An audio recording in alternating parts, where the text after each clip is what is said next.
Mark Thomson, comma, overly analytical, self-reflective boy with feelings. Mark Thomson, sensitive little boy. That'll be the short version.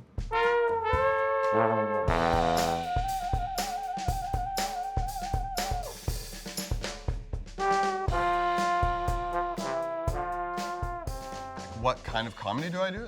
Like strong, buff, very jockish, athletic. That's why people come to my shows, is they say, like, we want to see an athlete on stage. It's the non-movement that is the impressive thing. I achieve that with the utmost success.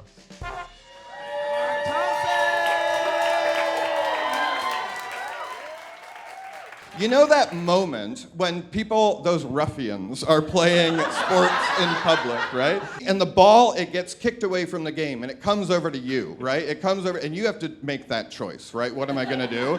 And your choice is, on the one hand, you could pretend you don't see the ball, right? Suddenly you have to be so stiff, right?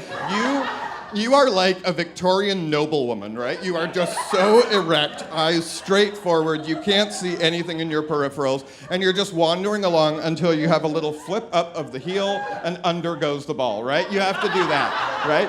That's option one. Option two is you actually try to kick the ball back, right? Which, that is not gonna go well for a boy like me. Let me be clear, right? That's not gonna go well for a boy like me.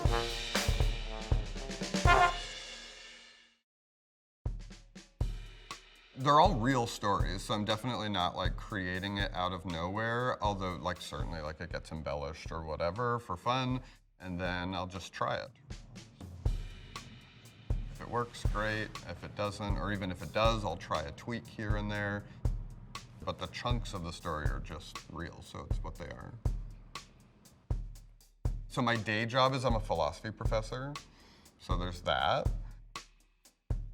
Grew up very, very Christian. I went through a lot of like crises of identity in high school. Then I spent 3 years doing very odd post-secondary Christian Bible programs.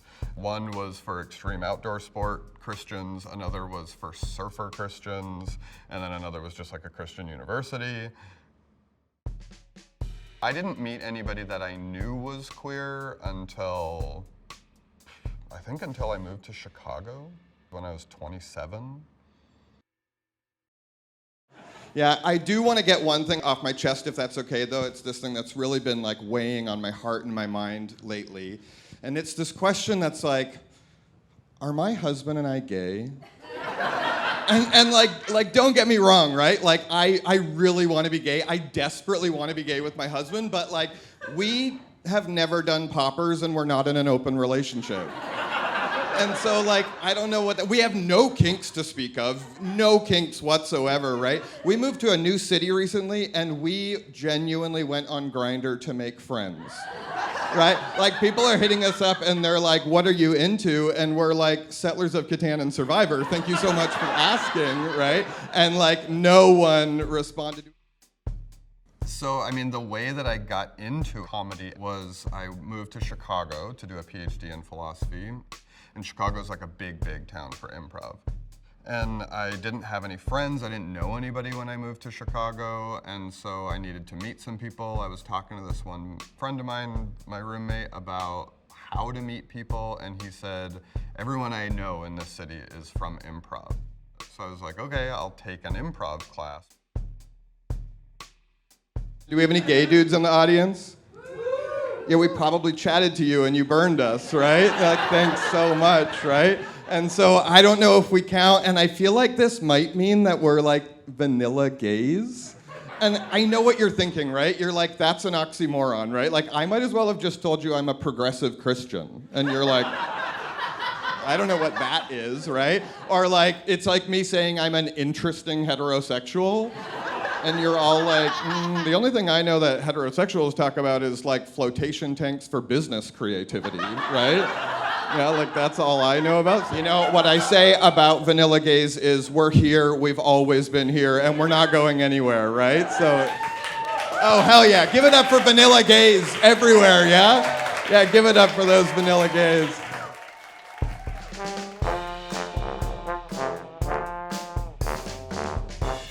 I had the explicit goal for years in my early 20s of like trying to become more of a man. At the time I was like deeply and fully closeted, and honestly kind of like closeted even to myself. So I like worked on several farms. I got a job doing construction. I went to like a guiding program for extreme outdoor sports. Like all of these things were literally me being like, if I can rock climb and put down a hardwood floor, then I think I'm a man.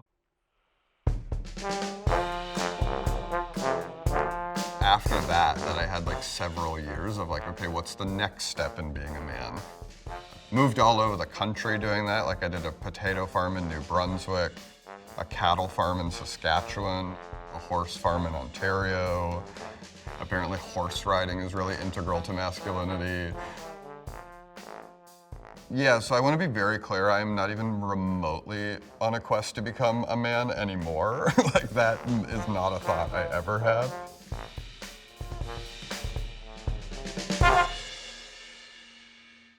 I'm dealing with this situation where I've got a lot of introverts in my life, y'all. And like introverts of like the extreme variety, right? Like the kind of folks like every time I hit them up to hang out, they're like, sorry, I'm real busy like playing under the oak tree and like reading on my own or whatever. And like they feel like they're just like one step away from moving out off the grid and drawing their own porn, yeah? You know who I'm talking about? Right? And like their idea of a really great day is like, I hope it rains, I get myself a big mug of tea, and I just stare blankly at the wall while I listen to Brene Brown on audiobook. Yeah, like that's like a really, really good time for them. And I feel like it's like hot on socials to be an introvert these days, right? Like everyone's like, oh, I love canceled plans, right? My favorite thing is canceled plans. And no one is talking about how difficult this is for extroverts like myself, right? Because we are needy little fellas, let me tell you, right? Like, let me be clear, I am just ready to hang out all night on a Tuesday night, yeah? I want to have a blether, I want to have a chit chat, right? You just want to tell me I got nothing to talk about but groceries, and I'm like, I have questions, right? I have a lot of questions, let's start up a chit chat, right? Just gonna text God real quick. Hey God, you up? Could you make me do good on my test? Also, I really want to be 6'2". So I grew up going to church every Sunday. In Protestant churches or evangelical churches anyway, you go to a thing called Sunday school because we want children to convert early, right? It's very important that we get them on the train early so we would learn about the thing that motivates people to convert, which is that you might go to hell if you don't. Thanks, God. Love you. Can't wait to be in heaven. And so we tell children about this place that we think it's really appropriate at the age of 6 years old to let them know about, and this place is called hell. It's a lake of fire. Actually, I can wait. Please don't kill me. And then we let them know that if you don't accept Jesus into your heart, you might go to the lake of fire. Then you might burn forever.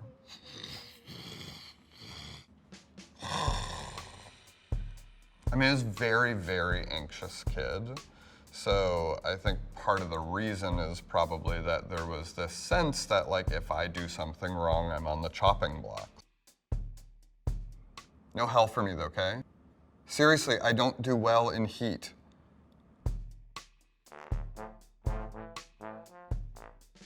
Do we have a therapy crowd in the audience? Yeah, hell yeah. Okay, I have a suggestion. The suggestion is that we introduce new terminology. If you are a therapist, you're a therapy top, right? Because you're providing the therapy. And if you go to therapy, you're a therapy bottom because you're receiving the therapy, right? And if you need like a psychiatrist for medication management and a therapist for talk therapy, that's double penetration, right? They're just penetrating the mind, right?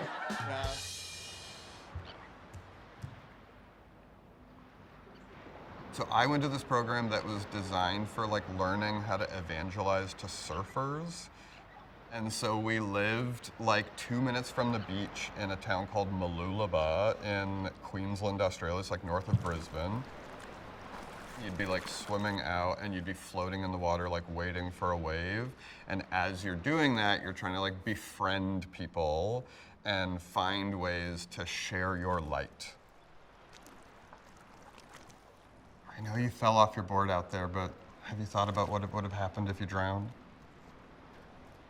The weird thing was I went to this at a time where I was like unsure about Christianity in general, and so I suppose my way of dealing with my own doubt was to like deep dive into convincing everybody else that it was true, because I didn't know it was true. We can talk about that if you like. Calvary Baptist Church, 7 p.m. tonight. See you there? I always thought it would be like great if somebody was like baptizing people out past the break. You could just sort of push them off their boards and dunk them and bring them up baptized in the Holy Spirit. But I never did it myself. So I also go to therapy. I did realize actually recently, I have had more therapists than sexual partners. Like I'm not lying when I say I've had more therapists than sexual partners. And like, yeah, I know that means like I'm a square in bed, but I'm a slut on the couch, y'all. Like I'm ready to just spread the legs of my heart wide open. Yeah, therapy tops are just lined up coming at me. Yeah, I'm real into it. I was like sort of stereotypically a kid that you would guess was gay, and that's why a lot of people thought that. Things like, oh, if you have a lisp, if your intonation is really up and down, if you talk with your hands, if you have weak wrists or whatever, like. And then because I got bullied for that, because I was trying to be in the closet, whatever, I think I tried to correct against that.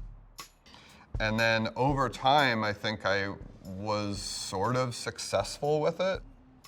I became somebody that was very kind of like flat, monotone.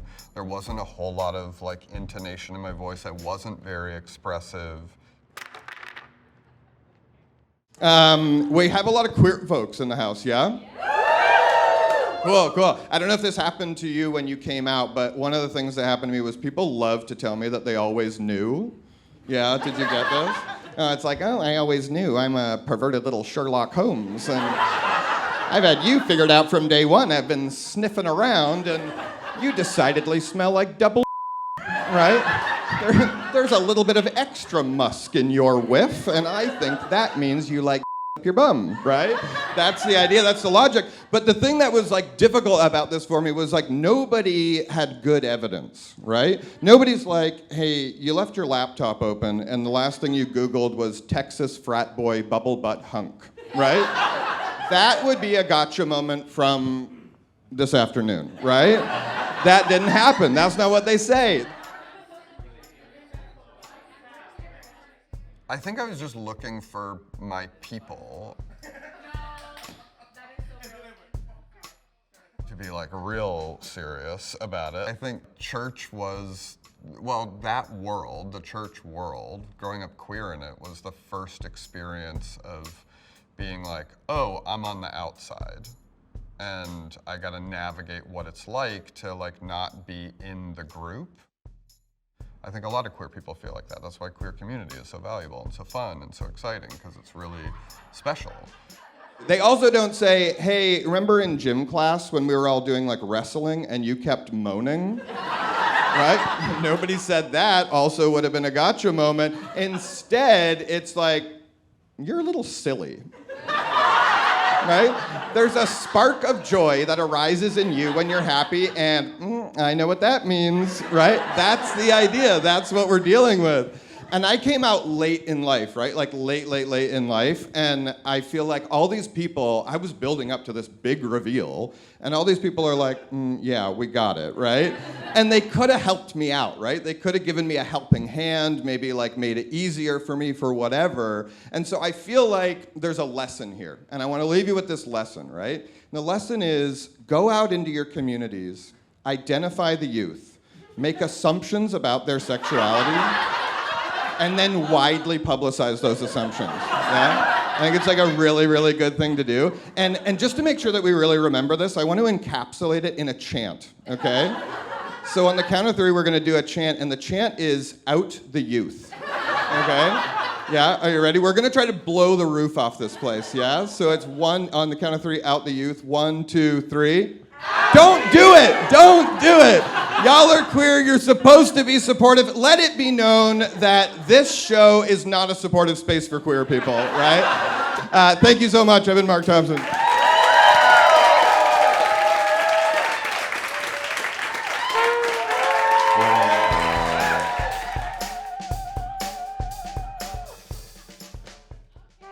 I think for me, comedy is about like taking a minute to have some fun and some levity, and that's not a bad thing, right? Take a second to enjoy yourself, and then it's also about building community. Finding shared experiences, finding groups of people who like the same thing. Life can be really alienating otherwise.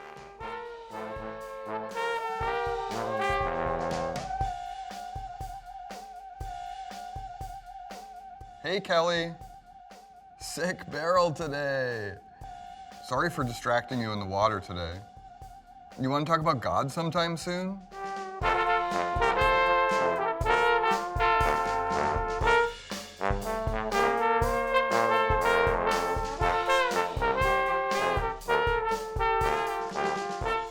Her mom said, "Es imposible." And I'm pretty sure that means that's impossible. And I just thought, wait, does she think that we're slamming our vaginas together, trying to like aim and squirt to make a baby? I mean, we're not doing that every day.